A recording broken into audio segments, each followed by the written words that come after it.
শুভরাত্রি বন্ধুরা। রাতে হবে চাউমিন। এখানে বিনস আলু কেটে রেখেছি, এখানে ক্যাপসিকাম, পেঁয়াজ, লঙ্কা, টমেটো। চাউমিনটা সিদ্ধ করে ধুয়ে রেখেছি। তেল গরম বসিয়ে দিয়েছি, এখন ডিম ভাজবো চাউমিনের জন্য।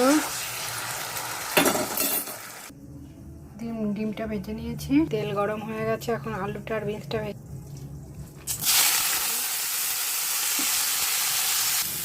আলুটার বিনসটা ভাজা হয়ে গেছে। এখন ক্যাপসিকাম, পেঁয়াজ, লঙ্কা, টমেটো দিয়ে দেবো। তখন ভালো করে ভেজে নেব। ভাজাটা কমপ্লিট, এখন দিয়ে দেবো। চাউমিনটা ঢেলে দিয়েছি, এখন ভেজে নেব। এখন ভেজে রাখা ডিমটা দিয়ে দেবো। চাউমিনটা কমপ্লিট নামিয়ে নিয়েছি। এটা আমার রাতের খাবার।